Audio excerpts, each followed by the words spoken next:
para falar um pouquinho da lei orçamentária.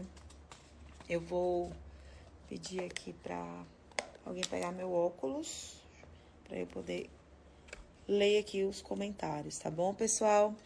Vamos lá. Oi, Paulo, um beijo para você. Tô vendo aqui o comentário do Paulo, do grupo Ritmo Dance, que é um projeto que tem aqui pertinho de casa, que a gente tem o maior prazer de ajudar. Então, vamos lá, pessoal. Primeiro, eu quero agradecer a vocês pela oportunidade de sempre estar com todos.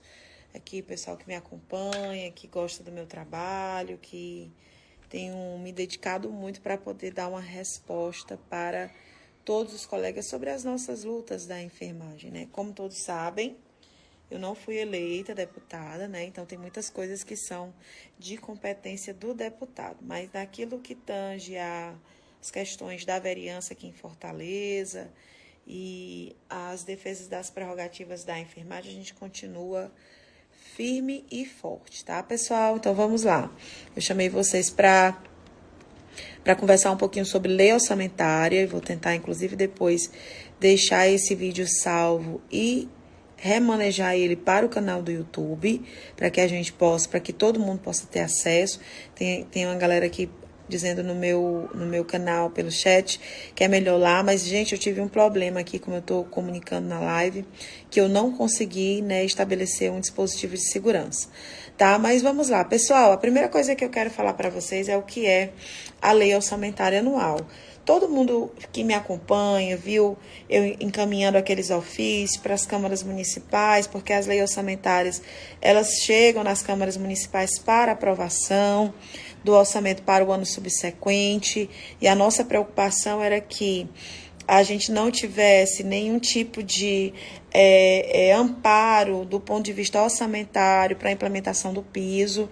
E graças a Deus, muitas câmaras municipais que eu tenho me debruçado aqui sobre esse estudo, eu tenho acompanhado essa diferença nos valores das rubricas específicas para pagamento, né, com despesas de pessoal, né? Então, tenho visto isso aqui, mas eu vou me deter aqui muito para a lei orçamentária do município de Fortaleza, porque é onde a gente tem trabalhado, é onde eu sou vereadora, é onde eu tenho trabalhado de forma muito intensa para poder compreender e também fazer as articulações políticas necessárias, tá bom, pessoal?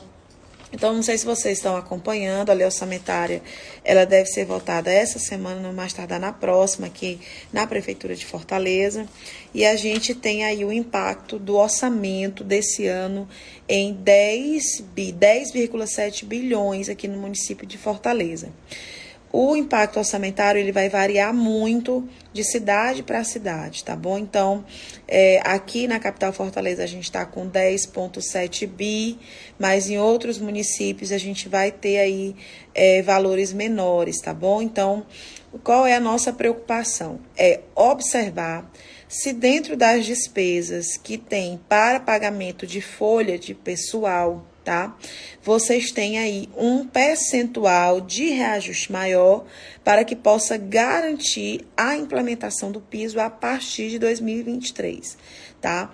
Então, eu tô vendo o pessoal já perguntando sobre o privado, eu vou falar um pouco sobre o público, porque lei orçamentária, emendas impositivas, tudo isso diz respeito ao poder público, né? À administração pública. Então, a gente está hoje com 10,7 bi aqui do impacto do orçamento da Prefeitura de Fortaleza, e é quase 1 bilhão a mais, né, em comparação ao ano de 2022, porque a gente está aprovando a lei orçamentária para 2023, tá bom, pessoal? Então, nesse impacto que a gente obteve aqui no nosso estudo, a gente precisou fazer um levantamento da quantidade de profissionais que são vinculados diretamente à Prefeitura Municipal de Fortaleza, a quantidade de profissionais que trabalham com contratação direta via Secretaria Municipal de Saúde de Fortaleza e também os profissionais da enfermagem que trabalham através de contratualizações com o Sistema Único de Saúde, que é aquela possibilidade que o SUS tem de contratar quando ele não provê as condições e os serviços adequados, ele poder buscar na iniciativa privada com preferência para as entidades filantrópicas. E aqui no município de Fortaleza, a gente tem algumas organizações sociais que prestam serviço para a Prefeitura de Fortaleza, tá bom, pessoal? Então, vamos lá. Então, a gente tem aqui um impacto, porque dentro da lei orçamentária, nós não vamos ter uma rubrica assim, gente, tantos reais para pagamento do piso. Isso não existe, porque pagamento de piso, ele é despesas com pessoal, tá? Despesas com financeira com pagamento de folha, tá? Folha de pagamento, despesa com custos com a especificação de salários, tá? Então, não vai ter essa rubrica dizendo dessa forma. Esse percentual vai sair de dentro do valor das despesas primárias, que são as despesas que se tem para pagamento de pessoal, tá bom? Então, a gente analisando aqui a lei orçamentária para o exercício de 2023, a gente tem um impacto de 134 milhões a mais para o pagamento dos profissionais, né? A gente fez essa análise em cima desse pagamento com foco na saúde. Quando eu falo saúde, eu tô falando de todo mundo, tá, pessoal? Eu não tô falando só da enfermagem. Mas o impacto da implementação do piso salarial aqui na capital de Fortaleza, a gente tem em torno de 40 a 50 milhões, como foi colocado para a gente pelo secretário de Planejamento e Orçamento aqui da Prefeitura, tá bom, pessoal? Então, a gente tem aí em torno entre 40 e 60 mil de impacto do piso, 160 milhões de impacto do piso salarial da enfermagem em Fortaleza, e a gente tem cerca de 134 milhões a mais dentro do orçamento para 2023 no que tange à remuneração dos profissionais, incluindo aquelas contratações diretas, como a gente tem feito, tá bom, pessoal? Então, a gente tem aí a garantia dentro da lei orçamentária de que tem a diferença reajustada para mais, para que quando o ano vire, a gente não tenha nenhuma desculpa. Lembrando que toda essa movimentação que a gente fez foi para que não existisse nenhuma desculpa em janeiro do ente público de dizer que não tinha dotação orçamentária, tá bom, pessoal? Então, dotação orçamentária no município de Fortaleza está ok. A gente tem dotação orçamentária para a garantia da cobertura da implementação do piso salarial dentro do orçamento.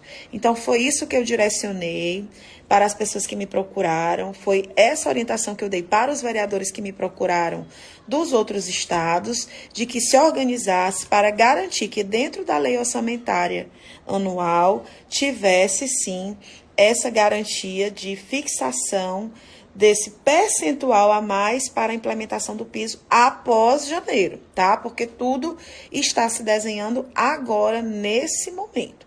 Então, falando isso para você de lei orçamentária, nada mais é do que a previsão de arrecadação que a administração pública tem e que precisa passar pela chancela do Poder Legislativo. Então, todas as leis orçamentárias, obrigatoriamente, por força, né, constitucional, por força de direito constitucional, elas precisam passar pelas câmaras municipais, né, dos estados, para que essas leis orçamentárias possam ser devidamente aprovadas.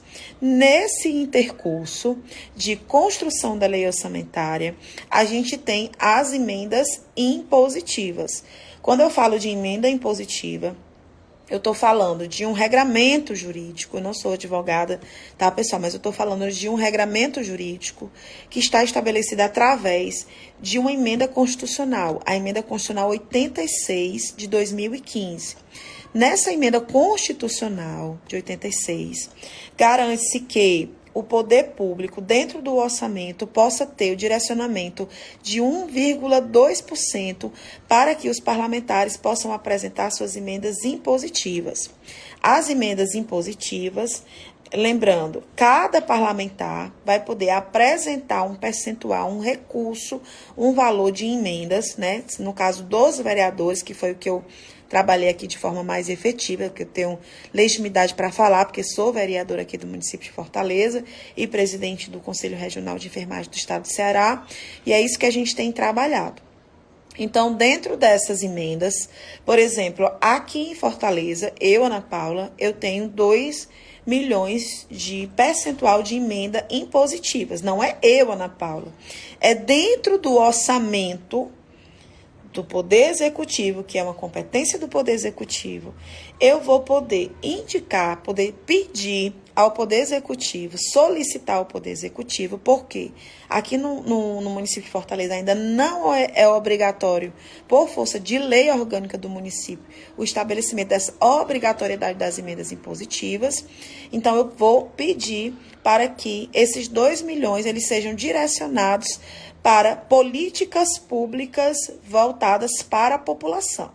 Então, ano passado, eu apresentei emenda para compra de ambulância, eu apresentei emenda para reestruturação de postos de saúde no município de Fortaleza. Então, tudo isso a gente fez, tá? Através desse percentual, certo? Então, vamos lá, pessoal. Imagina, César, você tá achando muita informação. Imagina para mim que tenho que estudar todos os dias para poder passar informações fidedignas para a enfermagem, né? De forma que a enfermagem consiga compreender. Mas eu espero que você esteja compreendendo e possa também aqui ver o passo a passo dessa explicação que eu preciso passar para vocês, para que ninguém mais tenha dúvidas sobre esse assunto, tá bom, pessoal?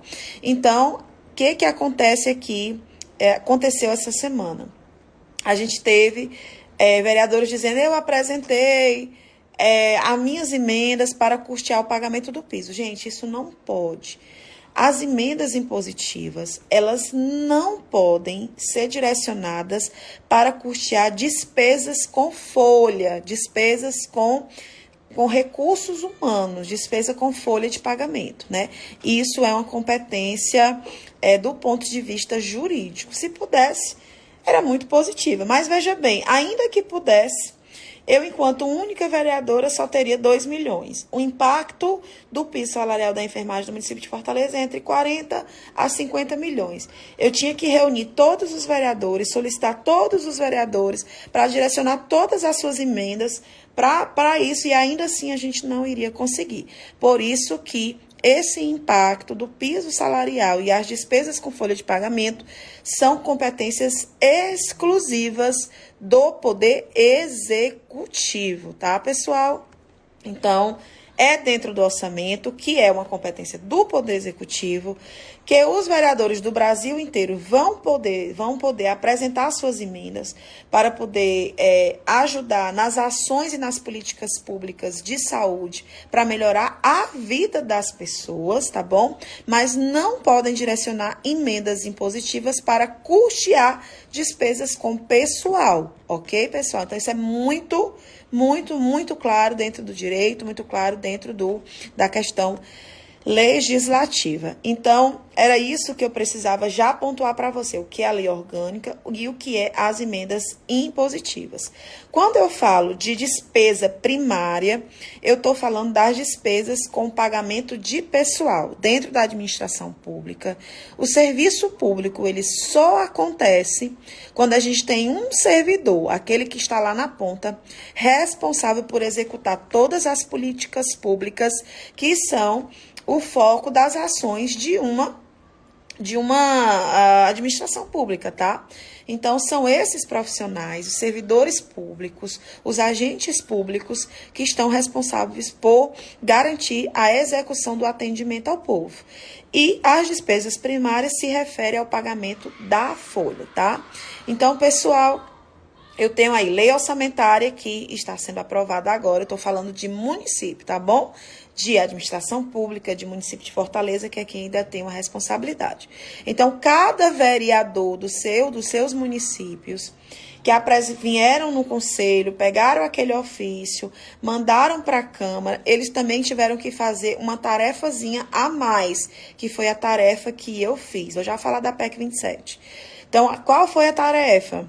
Fazer articulação política, buscar, junto ao gestor público, a garantia de rubrica específica, de aumento na rubrica específica para pagamento com despesas de pessoal e garantir que a gente tem aí o compromisso que assim que a gente tiver aquela liminar do STF suspensa, a gente poder ter aí o pagamento do piso salarial pela administração pública, tá bom, pessoal? Então, é nesse sentido que a gente está trabalhando aqui com vocês, tá? Lembrando que eu não estou aqui para fazer julgamento de nenhuma administração pública, até porque sou administradora pública também. O que a gente precisa fazer é o nosso trabalho com seriedade e com compromisso. Então, quando a gente tiver essa convicção que a gente precisa fazer um trabalho sério, com compromisso e com respeito com as pessoas, a gente consegue sim avançar. Em toda a minha vida pública, eu nunca consegui nada se não fosse através do respeito para com as pessoas. Então, a gente precisa, sim, colocar o respeito acima de tudo, né? Com todos, tá bom, pessoal? Então, vamos lá. A Prefeitura de Fortaleza já sinalizou, se era isso que vocês queriam ouvir, já sinalizou na Prefeitura de Fortaleza, é onde eu detenho a responsabilidade.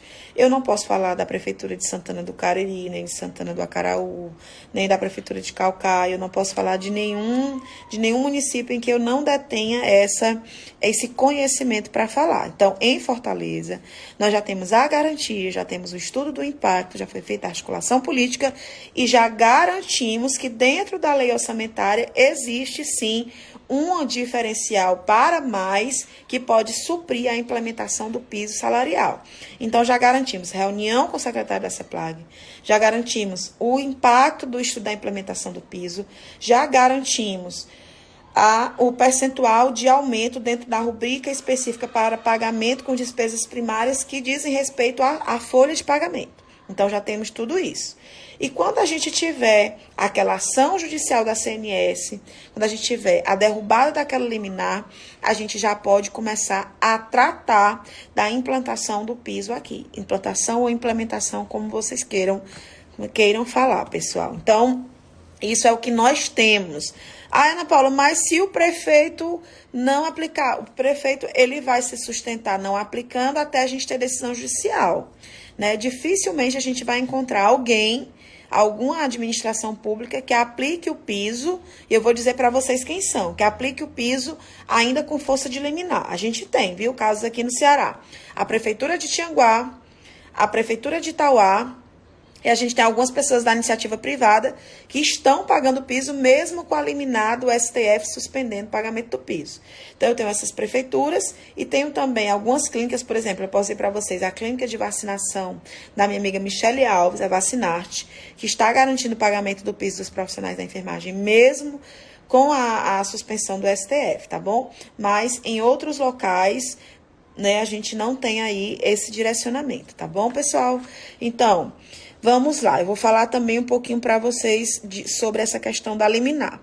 Tem muitas perguntas aqui, eu já estou aqui me perdendo nas perguntas, mas eu vou tentar responder ao máximo as perguntas de vocês. Eu sei que vocês estavam aí já com saudades, eu sei que tem gente aqui no YouTube, né, no meu canal do YouTube, buscando aqui essas informações. E eu estou pedindo para o pessoal que está no canal do YouTube, para que eles possam vir aqui para o meu Instagram, porque eu ainda estou aqui com o impedimento do ponto de vista de segurança do meu canal.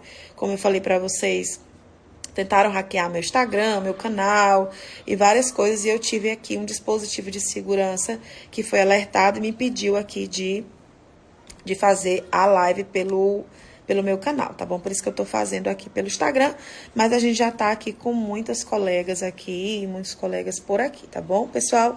Então, vamos lá. Não é o prefeito, é toda a administração pública do Brasil inteiro. Todos os prefeitos, inclusive aquele movimento municipalista, que é coordenado pela Confederação Nacional dos Municípios, a CNM, que foi uma grande protagonista para que o nosso piso salarial ele não fosse aprovado e que inclusive agiu para que a gente tivesse essa suspensão, eles estão não estão pagando esse piso por força de liminar, tá bom, pessoal? Então, todos pelo Brasil afora estão esperando essa decisão do STF de suspender essa liminar e fazer o julgamento do mérito da ação da CNS Saúde, tá bom? Que foi aqui, entrou junto ao STF para que o Congresso Nacional e as entidades apresentassem as fontes de custeio. Essa ação nada tem a ver com constitucionalidade, porque constitucionalidade foi garantido através da emenda constitucional 124. A gente está falando aqui de fontes de custeio. Então, pessoal, vamos lá. Prefeitura de Fortaleza tem previsão para pagamento, tem as etapas de avaliação concretas. A gente fez articulação política para se fazer o impacto financeiro da implementação do piso e a gente fez também a articulação política para que a gente pudesse avançar com a questão da lei orçamentária, tá bom, pessoal? A pessoa está falando aqui, eu não posso garantir nada, pessoal. Eu não sou prefeita, não sou governadora, não sou presidente da República. Estou explicando para todos como funcionam as coisas. Se dependesse de mim, Ana Paula, toda a enfermagem estaria ganhando bem, trabalhando 30 horas semanais, não sofrendo nenhum tipo de assédio moral e sendo valorizada e respeitada por todos, se dependesse de mim. Mas não depende, né? Então, quero deixar muito claro, não sou prefeita de Fortaleza, sou apenas vereadora, tenho como competência legislar e fiscalizar o Poder Executivo, não sou governadora, não sou deputada federal, nem sou presidente da República. Então, eu não posso garantir nada para vocês. Então, e eu nunca trabalhei aqui enganando ninguém. Sempre foi com muita luta, sempre foi com muito esforço, sempre foi com muito trabalho, inclusive colocando o meu mandato de vereadora à disposição de todos, custeando deslocamento para Brasília, custeando aluguel de ônibus para levar a caravana para Brasília, custeando camisa para fazer a luta para levar a enfermagem para Brasília, porque a enfermagem não tem condições de tirar o pouco dinheiro que ganha do bolso para poder fazer a luta. Então, eu faço isso hoje, porque sou vereadora. Se eu deixar de ser vereadora, eu não consigo mais fazer a luta, porque no Corém também a gente faz uma luta que não é função do Corém, a gente faz porque a gente é, primeiro de tudo, enfermeiro. Mas o Corém ele tem a sua competência específica, que é de normatizar e fiscalizar a profissão da enfermagem. Não é uma competência do Corém, apesar de nós fazermos com muito afinco a luta, não é uma competência do Corém, e isso tem que ficar muito claro para todo mundo, tá bom, pessoal? Então, me perdoem aqui as palavras, mas a pessoa falou que estava decepcionada. Se dependesse de mim, vou repetir, querido. Se dependesse de mim, Ana Paula Brandão da Silva, a enfermagem estava ganhando seu piso salarial, não só de 4 mil, mas o que realmente lhe convém. A enfermagem estaria trabalhando 30 horas semanais, a enfermagem teria uma lei de dimensionamento adequado para ninguém estar sobrecarregado dentro dos postos de trabalho, como a gente tem visto aí, e não temos uma lei, muitas vezes o Corém vai e não consegue, e a enfermagem teria, inclusive, uma lei específica que pudesse coibir o assédio moral e a enfermagem deixar de ser submissa a várias situações sociais que nos impedem de avançar na nossa luta. Então, pontinho aqui para vocês, para a gente dar seguimento aqui às fontes de custeio, tá, pessoal? Fonte de custeio. Já vimos que tivemos a aprovação do PLP número 7, que foi aprovado já nas duas casas, que direciona 2 bilhões de recursos para as entidades filantrópicas. E aí eu vou dizer para vocês quando é que as entidades filantrópicas elas podem atuar em consonância com a administração pública. Existe um artigo específico da área da saúde, quem é professor sabe muito bem aí, que é, se eu não me engano, é o artigo 199, que fala quando é que o SUS ele pode buscar iniciativa privada quando ele não tiver condições de ofertar os serviços adequados para a população. Esse artigo, se eu não me engano, é o 199 da Constituição, diz que o Sistema Único de Saúde, quando não tiver as condições de prover os serviços de saúde à população, ele pode buscar iniciativa privada com preferência para as entidades sem fins lucrativos. Eu não sei ao certo se está desta forma lá no artigo, mas eu estou dizendo para vocês. Então, quando eu falo disso, eu estou falando de contratualizações do SUS. Então, pessoal, esse PLP 7, ele está destinando 2 bilhões para que as contratualizações do SUS, e quando eu falo entidades sem fins lucrativos, a maioria delas eu estou falando das santas casas. Todas as santas casas, todas as santas casas são entidades sem fins lucrativos que são contratualizadas com o Sistema Único de Saúde, certo, pessoal? Então, o PLP 7 vem passar para essas santas casas 2 bilhões. O problema, as santas casas já vinham sofrendo com má gerência e má administração desses recursos públicos. Ponto. Estou falando, na Santa Casa de Sobral, o prefeito foi macho, porque ele foi macho, e avocou a competência dele, da administração pública, para gerenciar a Santa Casa de Sobral. Mas aqui em Fortaleza, a gente ainda não teve isso para o gerenciamento próprio. E lá em Sobral fizeram isso, e Santa Casa de Sobral está andando e está, inclusive, com indicadores muito positivos lá.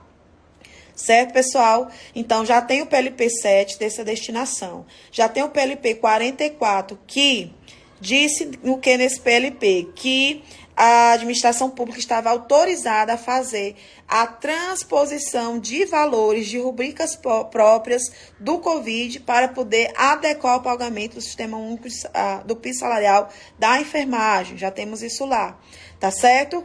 E agora trabalhamos de forma intensa nos bastidores, como, pessoal, o deputado Mauro Benevides Filho, do PDT, do meu partido, que foi um parceiro, que foi um aliado de todas as horas, construiu, conforme a sua expertise, ele é da área da economia, todo mundo sabe disso, foi um dos responsáveis por alavancar a questão econômica do estado do Ceará, e ele trouxe para a gente uma PEC, um projeto de emenda constitucional, primeiro a proposta dessa PEC, que pudesse garantir uma fonte de custeio permanente, porque essas que eu falei anteriormente são fontes de custeios que não são permanentes. Então, a PEC 27, ela está criando o Fundenf.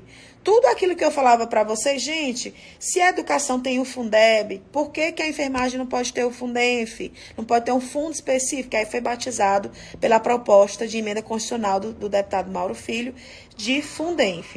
Então, essa PEC nós trabalhamos nas semanas anteriores as assinaturas para ter a quantidade, né, de 1/3 das assinaturas dos deputados para ela poder começar a tramitar, tá, pessoal? Então, a PEC começou a tramitar e hoje foi instalada a comissão especial. Lembrando que nós demos um pulo à frente, porque a PEC não precisou passar pela Comissão de Constituição e Cidadania, porque ela foi apensada a uma PEC também já em andamento, também de um deputado cearense, também do PDT. Estou falando do André Figueiredo, que são PECs com assuntos próximos. Então, ao ser apensada essa PEC, ela pulou a etapa e a gente ganhou uma semana para frente. Então, nós temos uma semana que a gente tinha perdido, então a gente conseguiu andar em uma semana, porque a PEC 27 não precisou passar pela Constituição de Justiça da Câmara dos Deputados. Então, ela está em que momento agora? Com a instalação da comissão especial, com os componentes dessa comissão especial, e irá passar pelas 9 sessões. Quem é que diz que tem que ter 9 sessões? É o direito legislativo, é o rito legislativo. Então, existe um rito legislativo para que as coisas possam andar. As coisas não podem simplesmente chegar com o papel e dizer, aprova essa PEC, sem ela passar pela análise jurídica, sem ela passar pelo corpo técnico de especialistas na área legislativa. Ela precisa passar por tudo isso. E passa por essa comissão especial para que seja analisada e que se observe todos os intempéries para que ela possa estar pronta para voltar para o plenário, a instância maior de votação, e ser aprovada no plenário, neste caso, em sessão conjunta, né, que pode ser feita, inclusive, em sessão conjunta, e depois a gente ter a promulgação dessa PEC e a garantia de um fundo, um fundo que vai custear o piso salarial da enfermagem. Com isso, em andamento, vai uma resposta para o Supremo Tribunal Federal. Ministro do STF, está aqui a fonte de custeio da enfermagem. Agora você vai garantir aqui a derrubada dessa liminar e o efetivo cumprimento do exercício da Lei 14.434 de 2022, que instituiu o piso da enfermagem, certo? Então, esse é o andamento. Comecei explicando sobre lei orçamentária anual, comecei explicando sobre emendas impositivas, comecei explicando sobre despesa primária, entrei aqui na questão da PEC, da fonte de custeio, falei dos projetos de lei que já foram aprovados, que garantem recursos, e estamos agora na fonte de custeio permanente, que é a PEC 27. Já disse de quem são as ideias, quem se debruçou para criar essa saída financeira, para que a gente tivesse fonte de custeio, porque foi o que foi direcionado através do STF para as instituições, né, de responsabilidade disso, que é o Poder Executivo e o Congresso Nacional, que são as instituições que têm que entrar lá nos autos daquela ação e dizer, tá aqui as fontes de custeio do piso, ministro. Então, pronto, situação resolvida para que a gente tenha a derrubada da liminar. Pronto, vamos lá, terminamos, eu já estou cansada, terminamos a questão da administração pública. Agora vamos para a administração privada. O ISGH, as organizações sociais, elas são instituições de direito privado, porém elas sofrem contratualizações com o SUS, ou seja, os recursos que elas recebem são recursos públicos. Então, elas ficam nesta situação específica de fonte de custeio, na mesma situação do poder público. Então, o ISGH, as OS que detêm contratualizações, ficam sob essa situação toda de esperar sobre essa definição do STF, tá bom? Então, pessoal, piso, lei de piso, nós já temos, a lei existe, ela é constitucional. O que ocorreu foi uma suspensão da lei do piso até que as entidades com competência para dizer de onde sairão os recursos possam explicar de forma documentada para o Supremo Tribunal Federal de onde sairão as fontes de custeio para garantia do pagamento do piso salarial da enfermagem.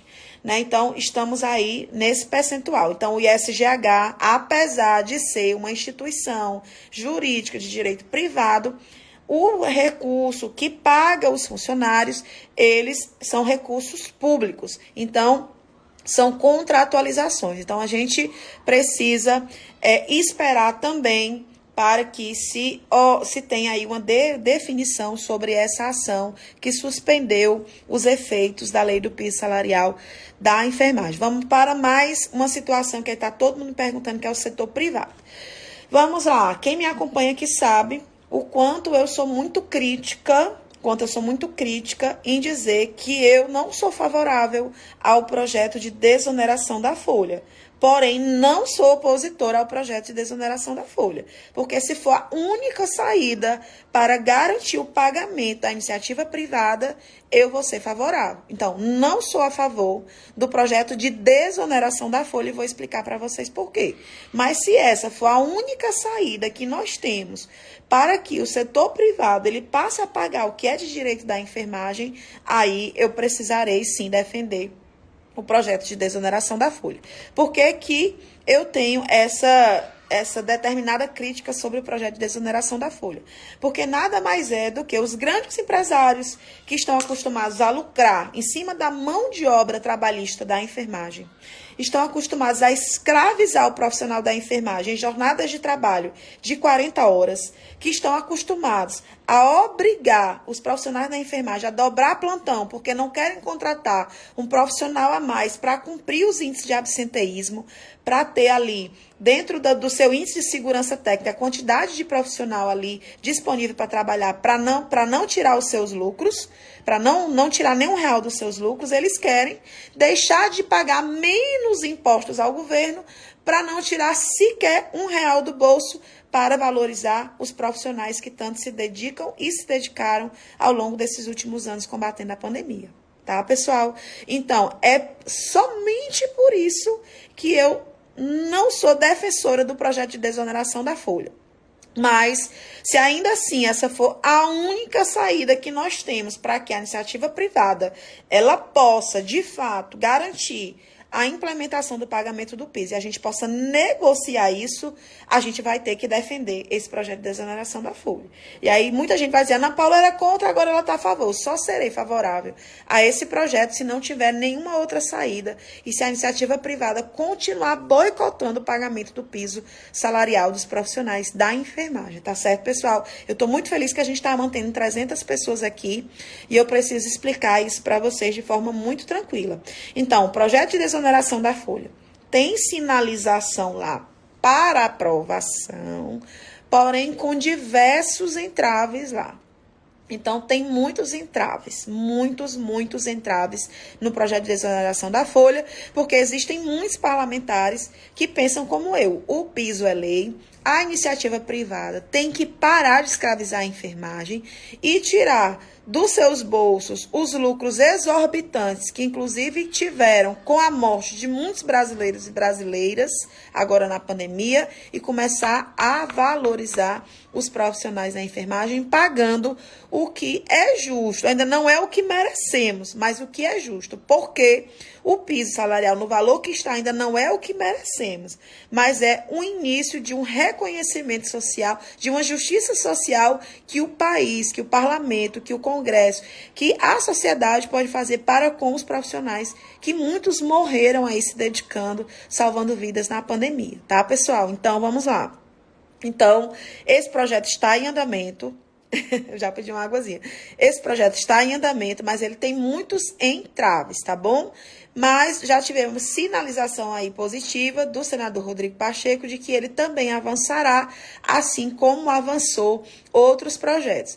Além desse, pessoal, tem um projeto de lei do senador Rodrigo Pacheco, que inclusive eu sempre registro o quanto ele é educado, sempre que nós procuramos ele. Você vê, a gente tem acesso direto ao Rodrigo Pacheco.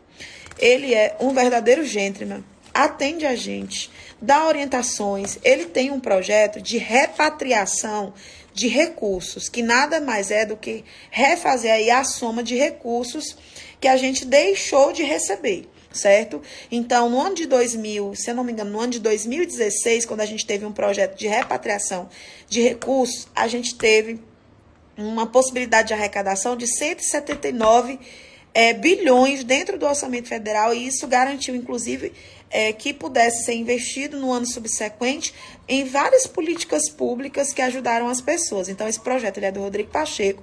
Eu estou esquecendo aqui o número desse projeto, viu, pessoal? Mas ele é um projeto que trata de repatriação de recursos, tá? Então, pessoal, eu acho que eu falei aí da iniciativa privada. Se o STF, agora, nesse momento, tivesse, pudesse ter acesso ao que eu vou falar para vocês agora, seria algo que eu queria muito na vida, poder na vida me encontrar com um desses ministros e poder falar o quão prejudicial essa decisão deles está sendo para os trabalhadores da iniciativa privada da enfermagem. Por quê? Por quê? Nós nos dedicamos, muitos morreram, tudo isso sabe, todo mundo foi para a janela, todo mundo bateu palma, a gente lutou, a gente cobrou, a gente se esforçou, a gente fez reunião com quem podia fazer, a gente fez o que podia fazer, a gente se desdobrou para a gente ter uma lei de piso, porque a gente sabia que só quando a gente tivesse lei de piso, a gente ia conseguir avançar com o piso salarial, porque Câmara Municipal não pode aprovar lei de piso, a Assembleia Legislativa não pode aprovar lei de piso, nem de 30 horas, porque só serve para os servidores efetivos, aqueles que são concursados. Por isso que a gente tinha que fazer uma luta a nível nacional. E a gente conseguiu a lei. E o STF barrou. Então, a iniciativa privada, os profissionais da iniciativa privada, já poderiam estar recebendo o piso desde o mês de agosto. Agosto, setembro, outubro, e nós amanhã terminamos o mês de novembro. Então, 4 meses já que os profissionais da iniciativa privada já poderiam estar tendo um mínimo de dignidade possível.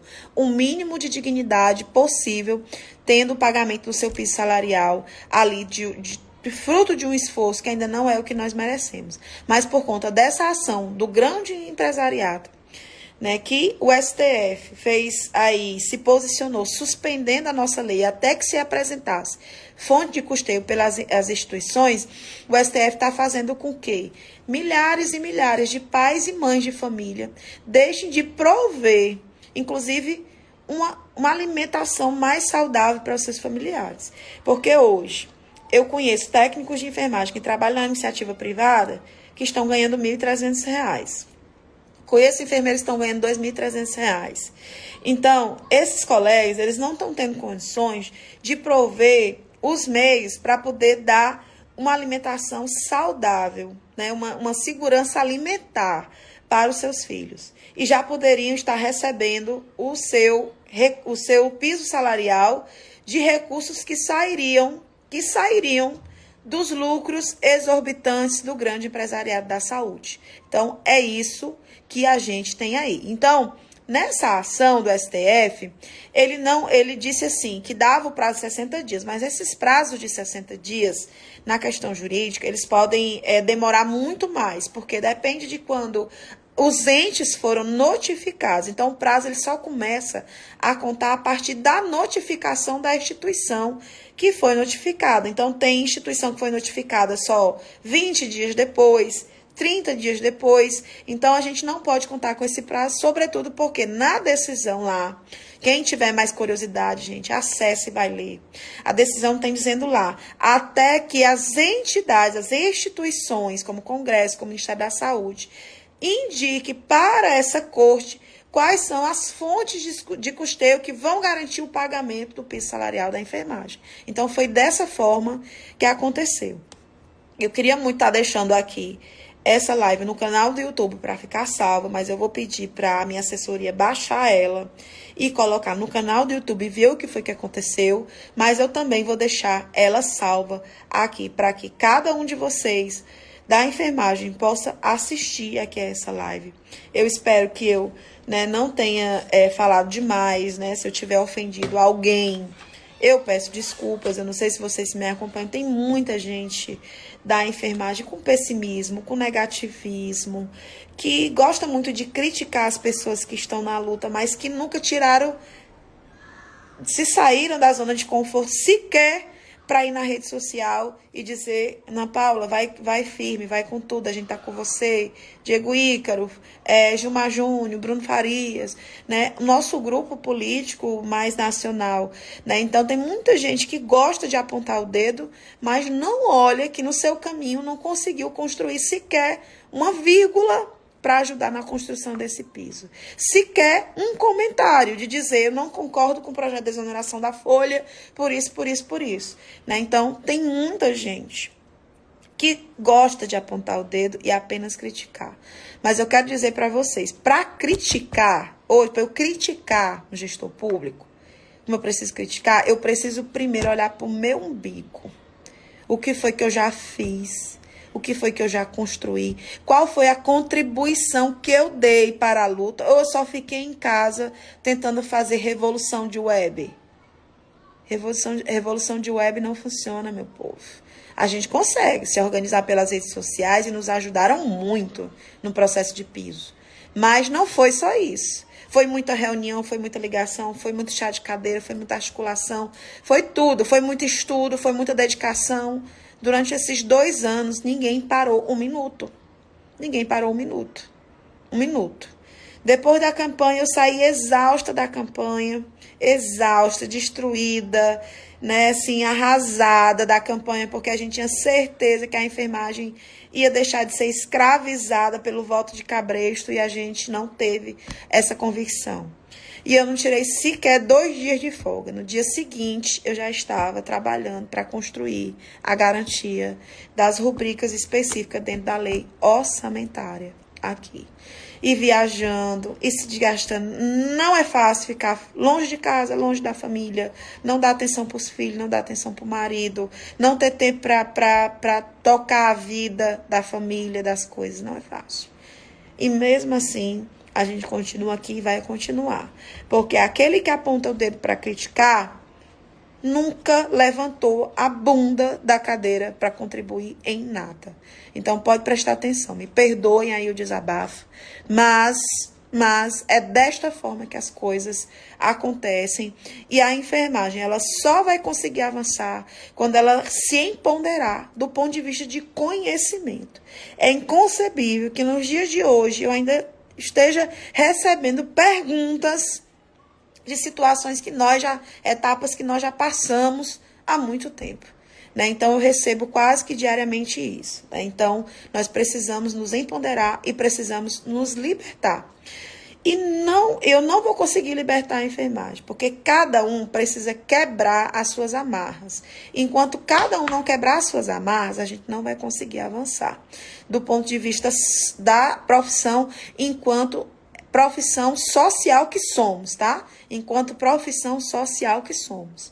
Então, é nesse sentido, tá? Então, dizer para vocês como é que se dá essa profissão social, vocês sabem melhor do que eu, porque vocês estão na labuta diariamente, é muito mais do que eu, tá?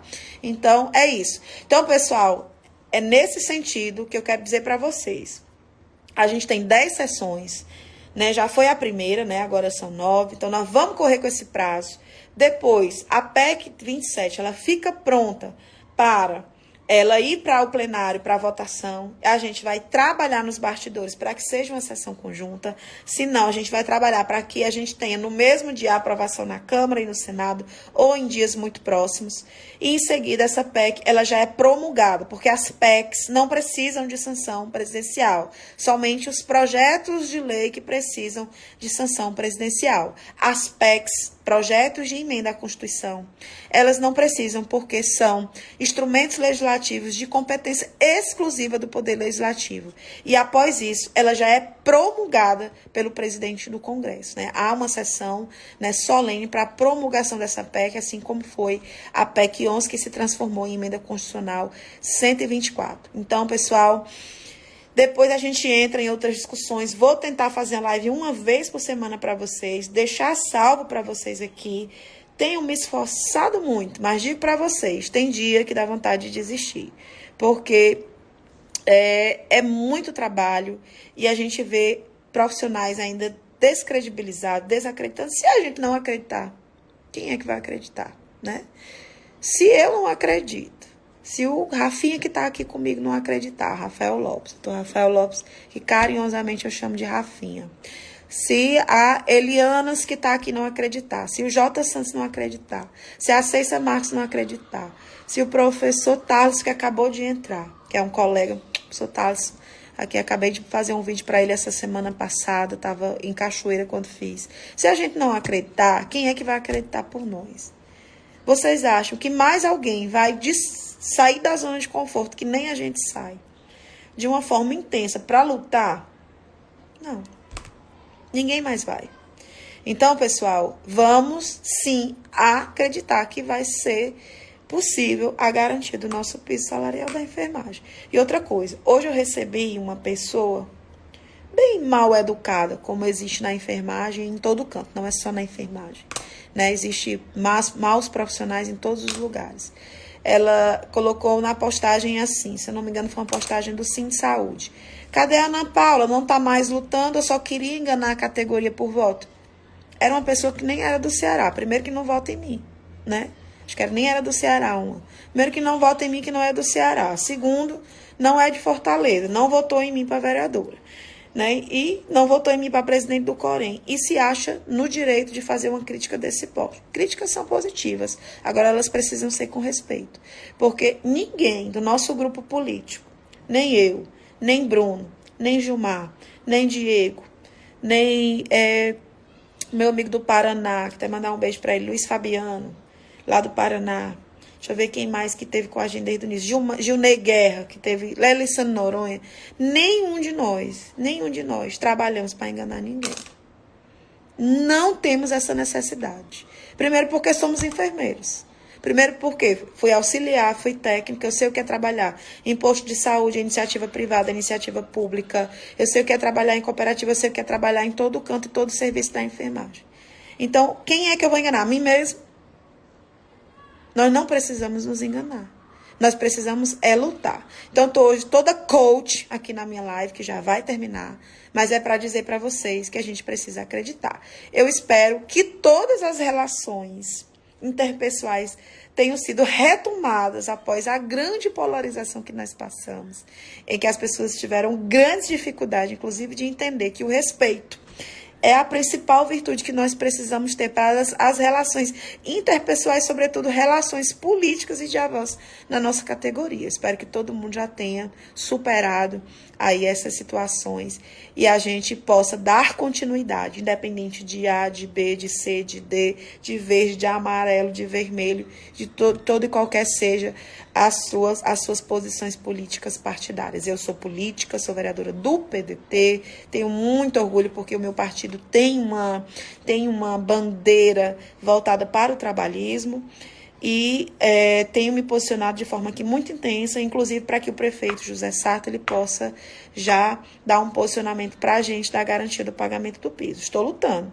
mas reitero, eu não sou presidente, não sou governadora, não sou prefeita e dependo muito da força da enfermagem, para que as pessoas vejam que eu tenho força, para que elas possam abrir as portas e a gente possa fazer as articulações, tá bom, pessoal? Vou deixar um beijo, vou deixar um abraço, vou deixar essa live salva, vou baixar a live, colocar no canal do YouTube para quem tiver dificuldade. Um beijo para Itapiúna, Itapiúna sempre no apoio da gente, muito obrigada. Quero mandar um beijo para a Antônia, que está aqui. A Antônia me acompanha quase todos os dias, muito obrigada. A Antônia Hermina me defende, vai lá.